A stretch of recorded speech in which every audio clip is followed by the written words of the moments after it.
Desgraciadamente, en nuestros países, la cultura machista, la violencia, el sistema patriarcal ha hecho brechas, ha contribuido a estas inequidades entre mujeres y hombres.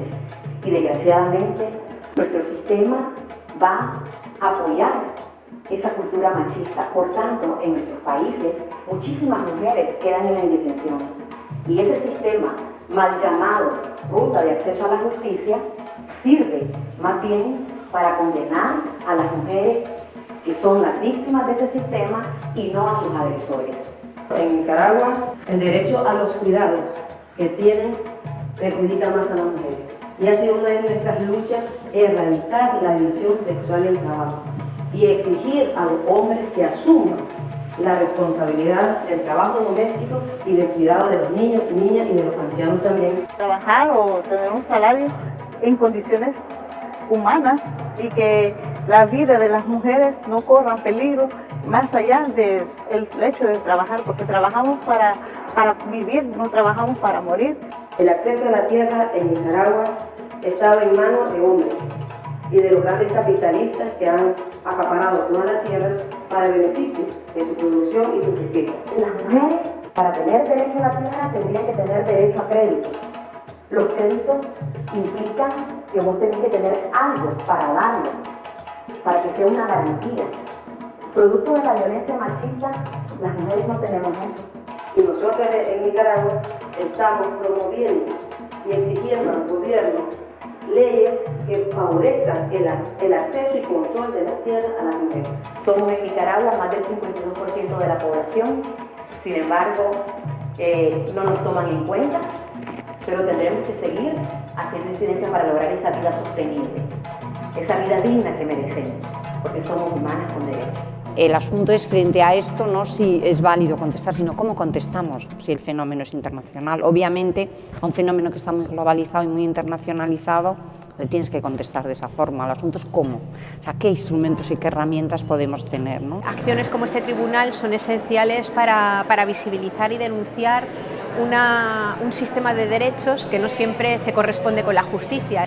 Hay un montón de cosas que no es contestación al creciente periodo de globalización, pero la lucha internacionalista hay que diseñarla y sí es contestación. Estamos visibilizando estos casos o porque la justicia existente es vulnerada, porque el derecho existente es vulnerado, o simplemente porque el derecho existente no recoge, digamos, este tipo de situaciones. Entonces, a mí me parece que como instrumento de sensibilización, de denuncia y de movilización son muy importantes, y también para tejer redes entre las personas que participamos en ellos. Los tribunales populares o tribunales simbólicos es una herramienta de incidencia política que sirve para visibilizar vulneraciones de derechos humanos y que el pueblo pueda decidir si realmente es un derecho vulnerado, ¿no? Que no solo un tribunal ordinario tenga esa potestad. Decidimos nombrarlo Tribunal Popular por el Derecho a las Vidas Sostenibles porque entendíamos que mínimo había 4 ejes de trabajo, cuatro temáticas importantes que podían englobar qué es esto de una vida sostenible para nosotras, ¿no? Tuvimos como ese debate primero de qué entendemos para nosotras que es una vida sostenible y decidimos que todo lo que tenía que ver con la soberanía alimentaria y el derecho al territorio, la soberanía energética y la producción, el consumo y la distribución de la energía, todo lo que tiene que ver con la relocalización de la economía, una economía social y solidaria, y todo el debatazo de los cuidados, poder poner los cuidados en el centro, ¿no? Realmente, y cómo hacerlo, cómo se distribuye ese sistema de cuidado, que sea público, gratuito, universal, que no solo algunas personas puedan permitirse el tener a alguien que cuida de sus personas dependientes. Todo eso nos parecía que englobaba bastante lo que podríamos denominar como una vida digna y sostenible, ¿no?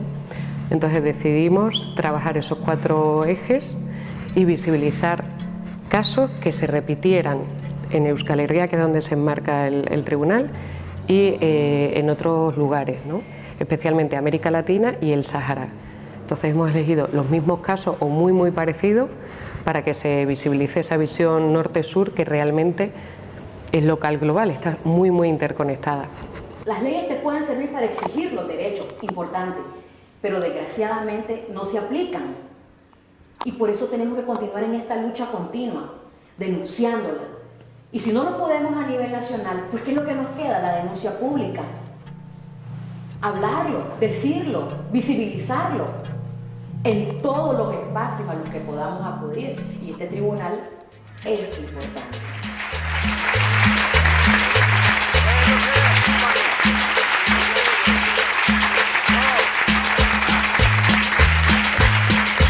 Es importante porque le va a servir como jurisprudencia. Allá en el Tribunal Popular realizado en España, ahí se hizo justicia. ¿Y ustedes qué? Bueno, en Guatemala decimos que la sentencia ya está dada. Sí hubo genocidio y sí hubo violencia sexual. Probablemente si eres muy buena abogada, que no será mi caso, miras y algo han hecho ilegal, probablemente, pero es muy difícil conseguir con los buenos abogados que tienen las grandes empresas y las multinacionales y los gobiernos corruptos, ¿no?, conseguir ver la ilegalidad, pero lo injusto lo vemos casi todo el mundo, ¿no? Entonces, en estos tribunales lo que tratamos es que lo injusto se visibilice y esa injusticia no sea un dato concreto, ¿no? Extender a lo que llaman casos paradigmáticos, ¿no?, en derecho internacional, paradigmático porque además tiene impunidad. Es decir, se producen varios en las mismas condiciones. Lo que queremos denunciar son las condiciones para que no se le produzcan más y además hay impunidad. Entonces, las secuencias de los casos que normalmente estamos viendo siguen este proceso. Se producen varios, se ocultan, no se pueden probar, no se pueden demostrar y además siempre se producen unas condiciones. Ante este proyecto de muerte, entonces las feministas planteamos un proyecto de vida, el cual pasa de ser alternativo a emancipador. ¿Y por qué estamos planteando de ser alternativo y llegar a ser emancipador? Porque no todo lo alternativo emancipa a las mujeres. Para muestra algunas expresiones de los países que están gobernados por la izquierda, que no necesariamente están siendo alternativos a la lucha por despatriarcalizar los estados y por desmercantilizar los cuerpos de las mujeres. Este tribunal en concreto es interesante porque se trata de ver norte-sur, por decir así. Se trata de decir cómo empleadas de hogar en el sur, en qué condiciones México-Guatemala frontera, empleadas de hogar aquí en la posguerra, también de una mujer que emigra, empleada de hogar en los 50, 60 y 70. Bueno, tienen muchos paralelismos, con eso se hace un eje. Y es interesante, pues se buscan los paralelismos que tienen, se busca la memoria histórica y colectiva de cómo esto ya ha existido, cómo obedece un poco a la migración, a la posguerra del Estado español, de gente que viene de Burgos aquí, y ahora estamos México-Guatemala, en una situación, Guatemala-México, una situación de posguerra y una situación de gente que tiene que emigrar, con fronteras por medio, pero tiene que emigrar, mujeres. Entonces, es muy interesante ver los cruces, ¿no? Como si tuviésemos la memoria un poco más activa nos daríamos cuenta que esto se repite, pasa aquí, pasa allí. Es un elemento muy interesante para hacer solidaridad entre mujeres y ver. Entonces yo creo que esta es la virtualidad de un tribunal que es así internacional.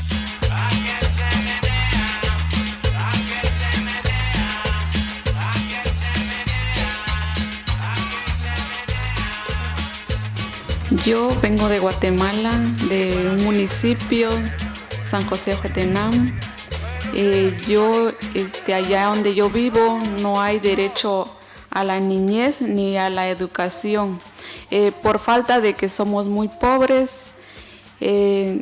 Por eso yo tengo que emigrar a Tapachula cuando tenía 14 años. En la primera casa donde trabajó Pili le sucedió algo que comenta le marcó y le permitió hacer un análisis de en qué lugar se sitúan las trabajadoras de hogar.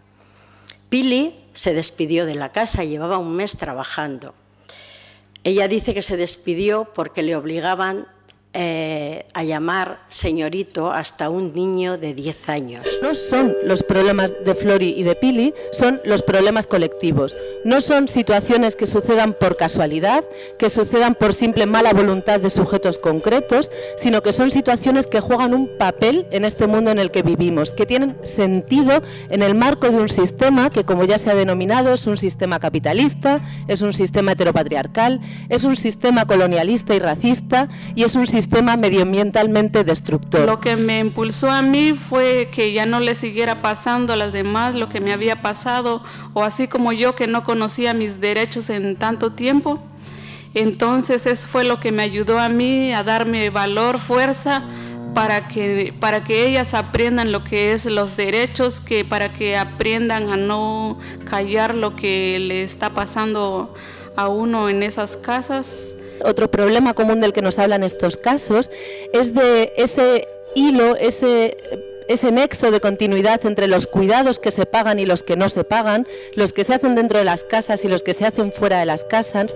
Nos hablan de los cuidados como ese hilo que ata la vida en común, como esos trabajos invisibles que nos sostienen como conjunto social, que sostienen la vida del colectivo, pero que no se convierten en responsabilidad compartida, sino que se imponen como el deber ser de las mujeres y además de determinadas mujeres.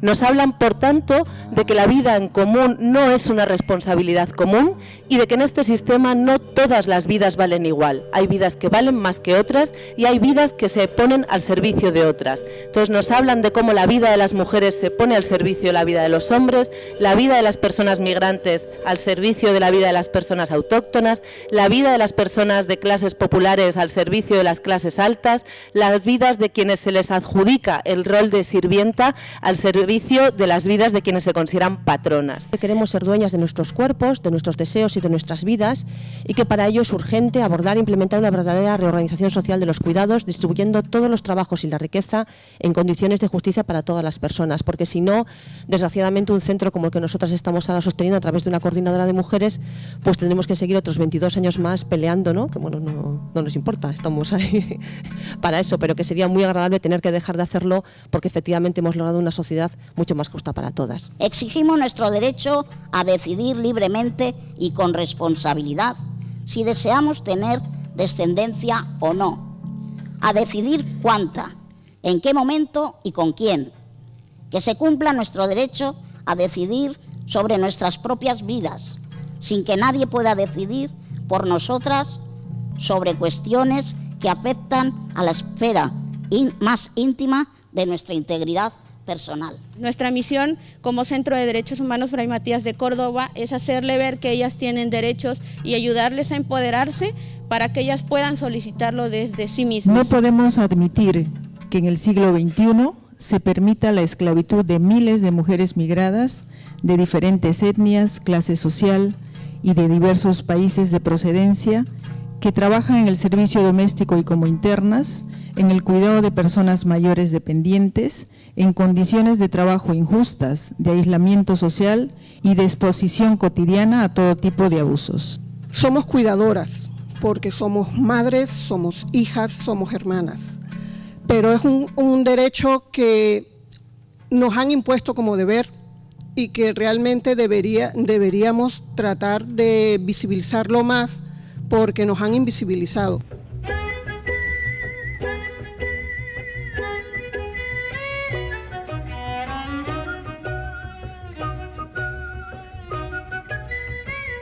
Estamos cuidando, criando, y la comunidad nuestra es grande, son 4.000 hectáreas que estamos defendiendo nosotros. Y hace tiempo que la venimos defendiendo y lo pensamos seguir defendiendo. Argentina pasa por los desalojos de los territorios, en este caso de una comunidad indígena, del pueblo Guaycurú. Desalojos no solo a punta de armas o a través de la justicia, sino también a través del modelo productivo, como por ejemplo la agricultura industrial, que a través de los agrotóxicos se van tirando para llevarla a cabo en campos que están a la par de las comunidades indígenas. Bueno, van perjudicando no solo a la salud de las personas, de las familias, sino también sus cultivos. Andábamos trabajando en los campos, haciendo las cosas nuestras con los animales y llegó, lo agarró a las mujeres, los chicos, lo agarraron, vinieron 2 camionetas con banda armada y empezaron así lo tenían, de ahí fueron al pozo, llegó un camión con escombros, llegó el pozo que tomamos agua nosotros, y ahí los taparon aparte del pozo, los tiraron veneno, de todo un poco, y le prendieron fuego al corral de los chivos también, y bueno, de ahí cuando nosotros llegamos ya habían salido ellos de vuelta. Y ese era un 30 de junio. No nos quitaron mucha tierra al principio, luego nos han ido quitando y todavía siguen quitándonos. Este año también ya nos han quitado otras 3 o 4 hectáreas. Al principio lo que nos quitaron fue 1,5 hectáreas, que es muy poco, bueno, entre comillas, es poco terreno. Lo que pasa es que era una tierra muy estratégica para nosotros, porque era donde teníamos los cerdos. Llegaron con todas las bandas armadas con 2 combis, 8 camionetas. y 70 tipos más o menos que llegaron a las combi, todos drogados. Bueno, el mismo empresario empezaba a repartir armas, pero así estamos luchando adentro y seguiremos esta lucha. Tuvimos que quitar los cerdos y luego ya basar toda la economía de la explotación en las vacas. El primer contacto con los del tren, ni negociación, el primer contacto, lo primero que pedimos fue que nosotros no queríamos dinero, que queríamos tierra. Que nos diesen tierra en otro lado, que estábamos dispuestos a ir a otro lado o seguir allí, pero tener parte de la explotación en otro lado. Pero claro, se te quedan mirando como diciendo, este está tonto. 90ko hamarkadan eukin genuen lehenengo notifikazioa trenen buruzko proiektuai. Eta, karo, guri mundua ganea gauzixakun. Esan gauza erraza ulertzia, zelan gure ganetik pasau bezala tren bat, ez ginuelako ikusten justifikazio sozialak oso garbi, eta gure bizimodu proiektua pikuetan joetzalako. Hor, hasi zan gure kezka ondixena. Argentinako espropiazioak edo HTAen espropiazioak badirela sistema baten parte daudenak eta gainera pentsatu dezagun Aitor eta Balen direla txerri ekoizleak edo ziren, ze batzuk ja ezin dira egin lur batzuk kendu zizkietalako, baina Argentinako soja transgenikoa ekoizten da hemengo txerriak elikatzeko. Orduan, zertarako behar dute Aitorrek eta Balenek lurra, erosi alba dute Argentinako soja transgenikoa. Orduan, azkenean, pues dana da prozesu berdinaren parte. Y empezamos a no tener edad, pero bueno, afortunadamente tenemos hijos que van a seguir lo nuestro y van a empezar, o estamos empezando, han empezado a hacer cosas diferentes y a hacer cosas mejor que hasta ahora, o sea que no nos van a pisar. Yo creo que en estos 40-50 años hemos pasado de tener unos sistemas alimentarios más o menos locales o comarcales, en todas las comarcas comíamos más o menos lo que había en esa comarca, ahora mismo tenemos un sistema alimentario global que lo que hace es traer alimento de cualquier parte del mundo donde más barato se produzca, y le llamo alimento por llamarle algo, pero normalmente es materia prima, y ahora mismo como sociedad hemos perdido el derecho a la alimentación y hemos perdido la preocupación por la alimentación. Entonces ahora la gran distribución decide lo que tenemos que plantar y también decide lo que tenéis que comer. Entonces, tenemos ante esa tesitura dos posibilidades. Una es seguir dejando a esa gran distribución a que siga haciendo lo que quiera y a que siga decidiendo sobre nuestro alimento, y ante eso va a suponer mucho más acaparamiento, va a suponer muchos más tratados de libre comercio, que lo que van a hacer es quitarnos todavía la poca soberanía que nos queda a los pueblos. Van a introducir, por ejemplo, nuevas técnicas como la agricultura climáticamente inteligente, que son semillas súper inteligentes que se adaptan, pero que son de las grandes multinacionales como Monsanto, etcétera. Y si no, tenemos otra alternativa, que es la de empezar a reconstruir o mantener esos sistemas alimentarios que tenemos en nuestros pueblos y en nuestras comarcas.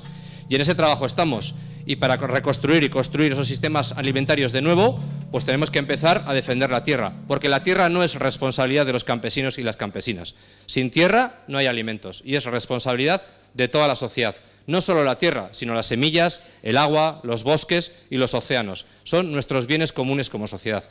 Somos muy poquitos los campesinos y campesinas en el País Vasco los que producimos alimentos y nos estamos todo el día pegando por acceder a los pequeños mercados que tenemos. No hay acceso a los mercados y nos están diciendo que tenemos una gran oportunidad con los tratados de libre comercio de vender nuestro producto en Nueva York. Pero si no somos capaces de traer nuestro producto a Bilbao, no nos dejan.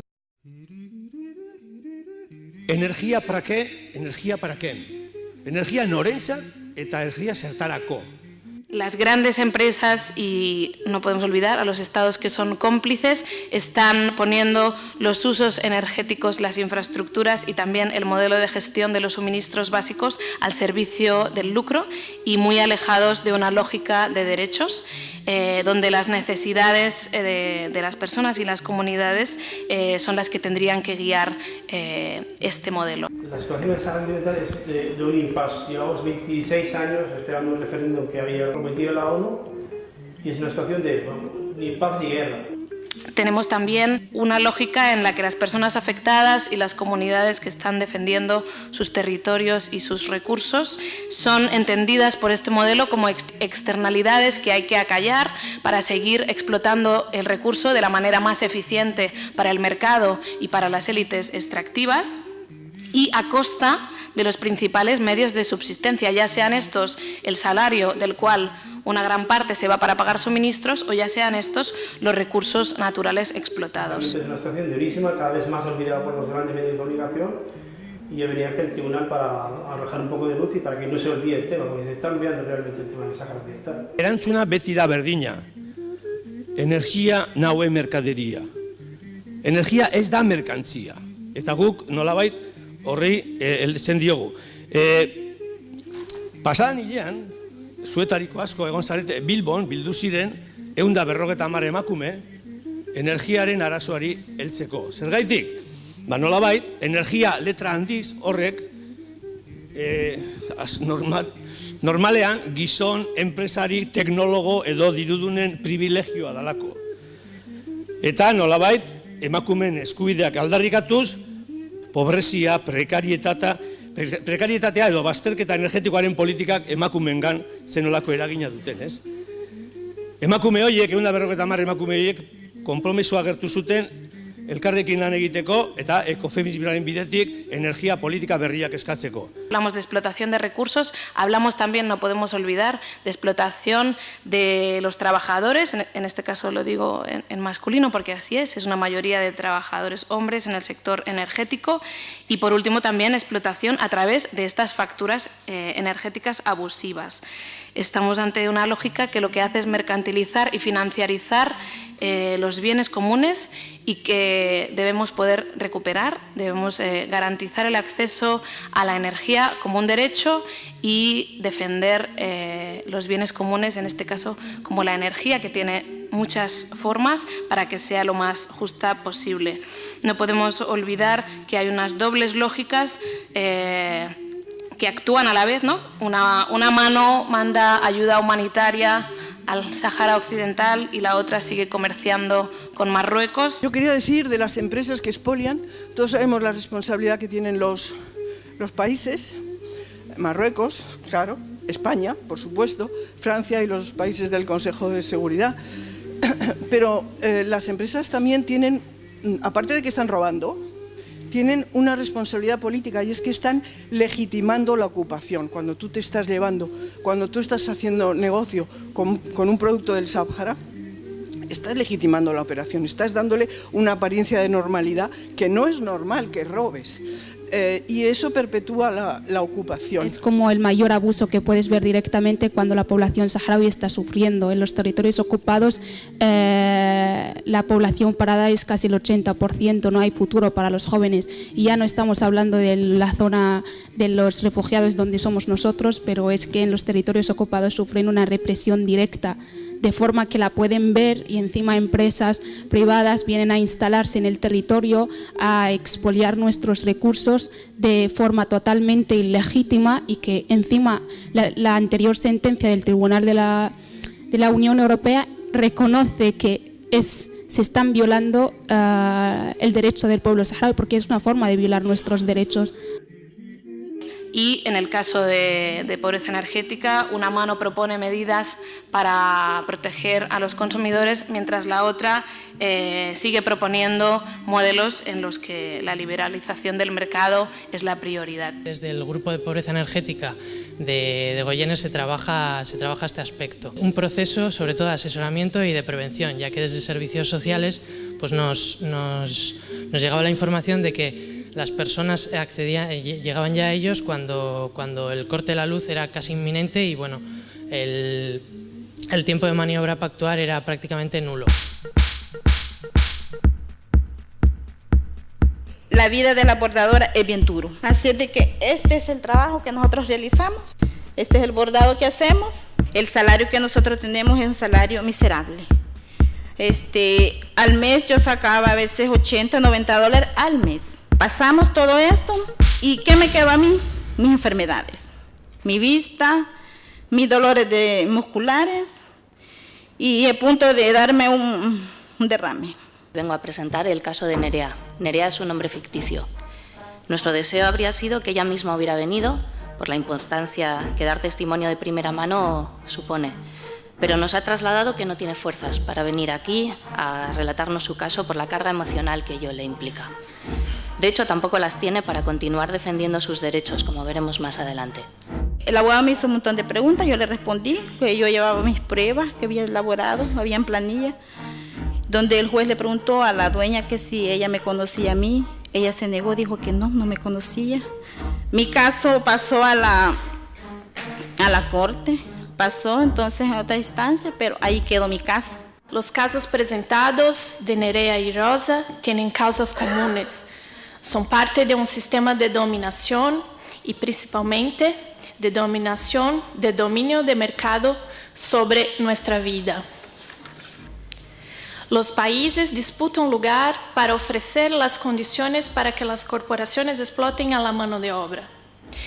En el caso de Rosa, como nos presenta, el sector de la industria de la confección, están involucrados más de 60 países en esa cadena, aunque solamente alrededor de 30 sean los países consumidores.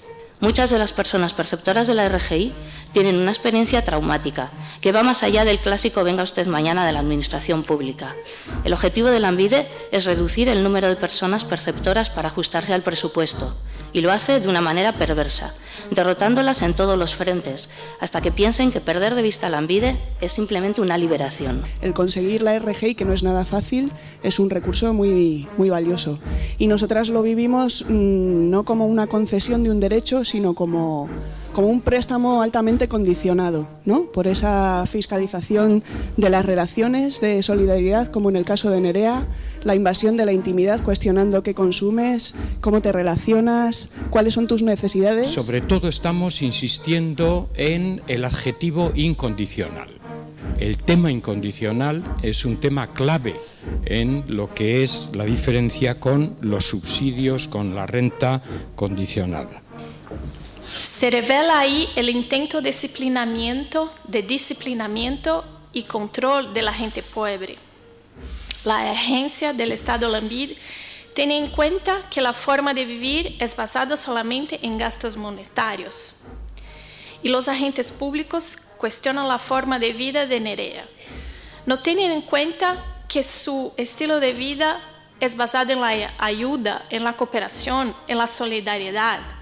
Lanbide excluye que Nerea tenga la autonomía de vivir como quiera.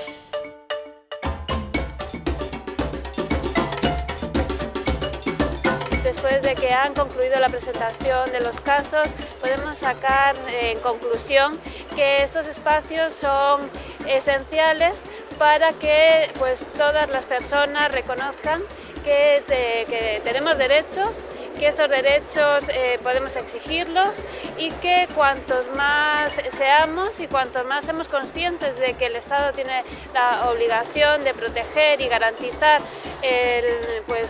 estos derechos, podremos ser más y se podrán hacer reales. En general me ha parecido que ha sido un espacio muy importante para que las personas testimoniantes hayan tenido una plataforma en la cual hablar y exigir verdad, justicia y reparación en un espacio tranquilo, amable, sin sentirse coaccionadas y con un espacio de solidaridad internacional y de acompañamiento que ha habido por parte de las personas asistentes, así como de las organizaciones que estaban allí presentes. Podremos hacer una red de personas, una red de familias diversas, una red de grupos que cada vez seamos más fuertes y podamos realmente construir un mundo donde haya vida sostenible. Ha sido importante también tratar de crear un discurso en el cual se puedan establecer distintos niveles de responsabilidad, principalmente primero las instituciones, a las administraciones públicas y en general a toda la estructura del Estado de cara a respetar y garantizar los derechos humanos de los pueblos y de las personas.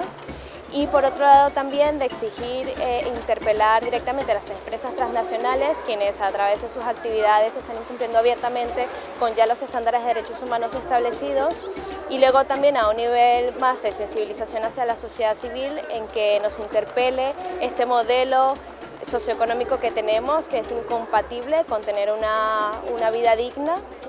Y en ese sentido también decir que si bien las responsabilidades la tienen estas grandes instituciones, hacia la sociedad y hacia otros movimientos tenemos la responsabilidad de acompañar a todas estas testimoniantas y acompañarlas también en su alzar la voz y en la búsqueda de justicia.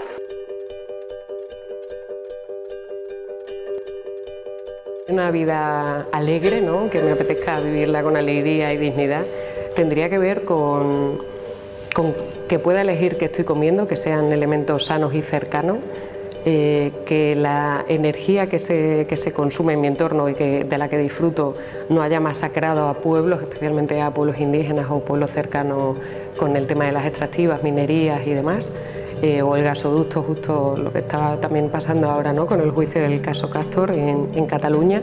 O sea, tenemos situaciones muy cercanas de vulneración de derechos y de impacto ambiental gravísimo. Entonces pasaría también por ahí y porque pueda decidir las personas que tengo de dependencia en mi vida, que tengan unos cuidados justos, libres, que las personas que cuidan de ellas también tengan una remuneración económica y que no sea solo la posibilidad a la que yo pueda llegar, sino que sea algo mucho más sociable y colectivizable, ¿no? Para mí eso sería estupendo y maravilloso, vamos.